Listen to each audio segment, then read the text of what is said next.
最近余文傑咧就加入咗我哋香港人網啦，一齊主持下啲講足球嘅節目啦，仲有音樂節目啦咁樣啦，咁可以話俾大家知幾時可以聽到佢把聲啦。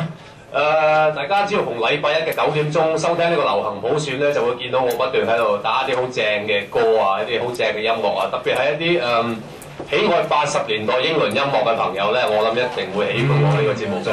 New Romance 啊嗰啲係啦，咁另外禮拜5、6我哋都有足球節目啦，冇錯，有唔到波嘅就可以中意嘅就可以聽禮拜5嘅波正不分咧，亦都有禮拜6嘅叫祝你好運，咁啊可以提供一啲心水嘅貼士俾各位。好，咁啊呢個時間咧都想揾阿余文傑講下啦，一定係講下啲亞視嘢啦。個新廠咧勁過我知道大埔嗰邊。係㗎，不過不如講我入咗亞視之後，我所聽到或者所遇到嘅嘢啊，好唔好？一陣間我哋亦都可以揾之前喺亞視嘅大奶奶咧就回應下啊，係啊，而家就喺 TVB 啦，當然就係。我諗有一件事其實就應該發生喺我入亞視之前，可能阿心姐你都會聽過。可能一個聲高錦堂咧，佢嗰陣時就主持過呢個今日睇真啲嘅。咁嗰陣時我哋個廠二廠個 panel 咁坐低啦，好歡迎各位收睇今日睇真啲。咁另外咧，坐喺嗰個主持個台位嗰度咧，側邊咧望過去咧係有條好長嘅樓梯上去我哋個 panel 嗰度嘅。咁啊，今日睇真啲之後咧，阿唐就收尾時候同我哋講翻話，佢望到嗰條樓梯咧坐咗一個人喺度。咁佢嗰陣時係做緊直播節目㗎，點解會坐咗咁嘅人咧？就算係我哋導演啊、PA 都好咧，都係跑上跑落㗎嘛，好繁忙嘛，即係唔可能有個人咁悠閒坐咗喺度。而且呢個人係從來未見識過，亦都係即係冇露過面嘅一個人嚟嘅。咁但係佢又唔喐嘅，佢靜靜地咁坐喺度。咁啊嗰陣時今日睇真啲咧係有3個主持嘅，每一晚嘅 live。咁淨係得阿唐一個睇到嘅啫。咁其餘嗰2位女拍檔咧都睇唔到嘅。咁啊呢件事我唔知阿唐嗰陣時有冇同你講過。有冇阿心姐講2句先？有冇講？我淨係記得唐咧講過話喺藝員休息室嗰度啊。咁佢係出埋嚟啊，心姐。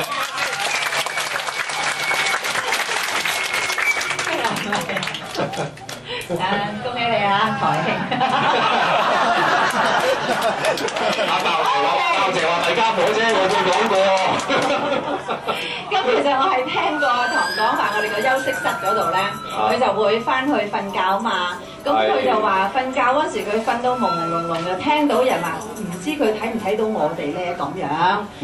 咁佢就其實睇唔睇到我又唔記得啦。佢真係聽到兩把聲咯。咁佢就話其實我聽到啦，唔知佢睇唔睇到啦。咁佢話即刻啊幾打都詐瞓咯，就係聽過呢個。你嗰個我又唔係太記得。咁呢個都係時候聽阿師兄佢講翻嘅。係咯。咁另外嗰陣時就有個就係嗰啲咩叫0216嘅節目㗎。咁我同一個叫妙菲林嘅，即係妙菲林係亞洲小姐出身嘅嚇。咁我哋咧為咗宣傳咧，吸引多啲記者咧，就喺西貢嘅某間廟嗰度，即係蠔涌隔離嗰間廟嗰度咧，咁啊又大灑啲溪錢啊，咁啊宣傳啊，咁啊希望啊博多啲注意啦嚇。咁但係咧嗰晚咧，我記得咧，我係俾啲溪錢灑即係掟中咗個頭㗎，因為人馬沓雜唔知嘅，咁其實大家都冇心嘅，乜審中咗個頭，跟住之後咧一路都好唔舒服，即係個人咧就覺得好。簡單啲講就真係好唔聚財啦，咁另外就成日有隻頭痛啊咁樣，咁我跟住就揾咗個師傅去問，即係我自己都諗得會唔會係嗰晚發生咗啲事咧？咁個師傅同我講翻話係啊。咪呢啲係咪7月14啊嗰日？嗰個節目就唔係嗰個節目聖誕節出街嘅，就唔關事嘅嚇。最7月14係咩？咁啊。係咯，咁嗰件事之後，咁我請教過一個師傅，咁佢就話：你賴咗嘢啦！嗰晚有冇裝香？我話裝香一定有㗎啦，任何次燒豬拜神，我哋都慣咗裝香㗎啦。咁可能你真係因為咁灑中咗俾啲溪錢咧，咁對你有影響。咁事後咧，嗰個師傅就叫我翻到屋企咧，又點樣裝翻住香啦，跟住又喺佢嗰度咧，咁即係燒翻到符啦。佢冇收我錢嘅。即係佢唔係乘機斂財嗰啲嚟㗎，咁樣咯。咁另外仲有一次，即係心姐你知㗎啦，我哋開工忙嘅時候，分分鐘都0630咁樣嚇。即係我哋開廠開通宵開天光。咁有日我記得我天光翻屋企喺我附近一段路嗰度，即係呢啲大廈啦結集啦，咁呢啲行人路啦，咁呢條就馬路啦。咁我咁樣行緊過嚟嘅時候咧，突然間有個好似鬼佬咁嘅樣嘅，咁啊瞓喺個欄杆嗰度。咁我咁行過嚟嘅時候咧，佢又望一望我喺度岌岌頭咁喺度笑，好有禮貌嘅，即係嗰種笑容咧係好舒服嘅。咁幾好呢個人幾有禮貌。咁行過，諗住再望翻佢眼咧，回頭一望咧，咦，個人咧就唔見咗啦。人哋走得快啊嘛，外籍人士。係啦，我最初諗緊咧，會唔會係即係翻返上去鐵閘嗰度咧即係翻返上樓啊？但係唔可能嘅，即係因為我哋啲人高嘅身高腳長，我哋嘅步幅都自己認為最快嘅嗰下，咁計到人哋都唔會有咁快㗎。望一望對面馬路又冇人㗎喎，嗰陣時係佢走咗去邊咧？呢個人不可思議啊嘛！即係嗰個感覺俾我感覺得到係唔可能走得咁快咯，因為就係即係啱啱擦身而過嗰下，我再擰翻轉頭就冇咗啦。就係咁樣。其實裝香咧，我覺得係必然要做嘅嘢咯。好似我嗰時我哋尤其是拍恐怖嘅電影咧，每晚都要裝㗎，唔係話開鏡嗰時裝㗎。我記得拍校務處，咁我哋就借咗粉嶺嗰度有一間即係以前嘅政府嘅用嘅嘢，咁喺嗰度拍咧，咁每晚嗰個工作人員咧，你一化好妝準備開即係嚟拆嘅時間，佢就每人一炷香，咁樣即係好真係即係我覺得要尊敬人哋咯，即係唔理點都好咧，又想順順利利咯。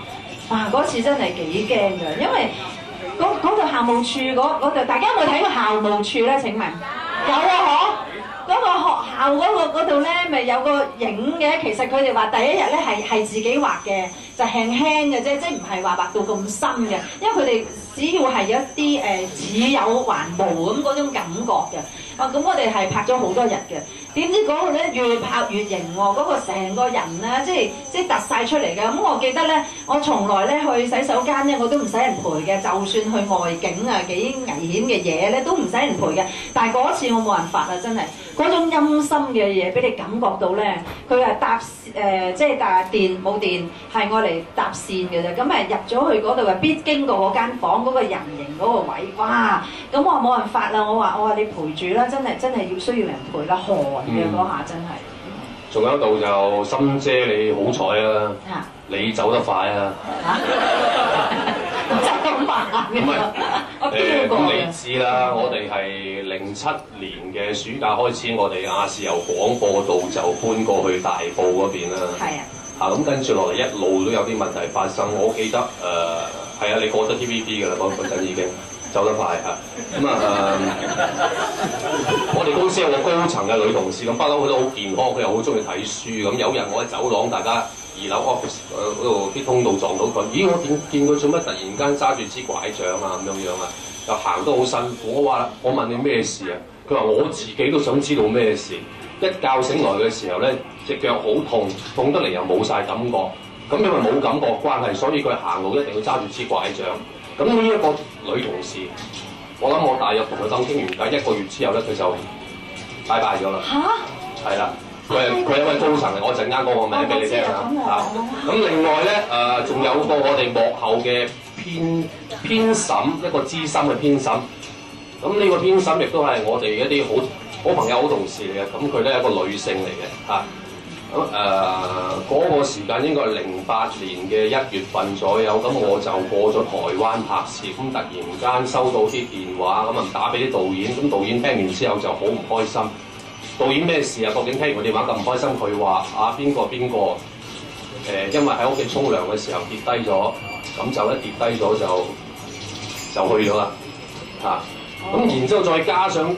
另外大約1個月到啦，咁又係有個清潔嘅女工，咁嚴格嚟講，清潔女工因為外判嘅關係，咁嗰啲你可以唔當佢係亞視嘅員工嘅，咁但係佢都喺亞視嗰度即係喺亞視嘅範圍裏邊打掃過咁樣，咁又係一個女性。咁收尾我哋公司亦都有某高層咧，咁喺我哋大埔個廠房嗰度做過2場法事嘅，咁自此之後咧就冇嘢。好啦。咁我講大家都會覺得好似有啲喂，即係點樣啊？係咪呢個廠房鬧鬼啊咁樣啊？咁我上阿潘聰嗰個恐怖熱線嗰個節目嗰度嘅時候，我都同佢講過呢個問題。收尾就揾到啲蛛絲馬跡，我又唔知係唔係同呢啲嘢有關啦，或者係道長啊、師傅嗰啲可唔可以解答下啦？就話原來我長可以解答。有一日我哋喺港台錄完音之後，咁啊我啦同埋阿陳啟泰啦咁嗰啲咁啊坐車喺廣播道嗰條路，即係先經港台又再經過亞視個舊址嗰度。咁亞視嗰陣時仲係拆緊嘅，咁但係咧阿 Ken 好嘢，佢好細心去睇到咧亞洲電視嗰4個大字咧竟然仲喺度，即係俾人拆冧咗，但係冇我哋公司自己係冇攞翻嗰4個大字嘅。咁阿 Ken 就話：唉，唔怪之得咁多問題啦！自己公司自己排頭嗰4個大字都唔攞翻，仲俾人作到碎咗，要等人哋安置嘅，咁呢間公司一定有問題㗎啦。咁收尾就聽聞係好似我哋公司就有人去做嘢啦，咁啊將嗰4個大字攞翻嚟，咁亦都做完一啲法事，咁自此之後大埔個廠房咧就幾太平啦。所以就有新老闆啦，即係唔好計嗰啲，即係唔好計嗰啲炒人炒咗幾百人嗰啲啦，咁啊好多公司都有啦，呢啲時勢啫，大家都唔好彩㗎啦，係咪？好，唔該晒。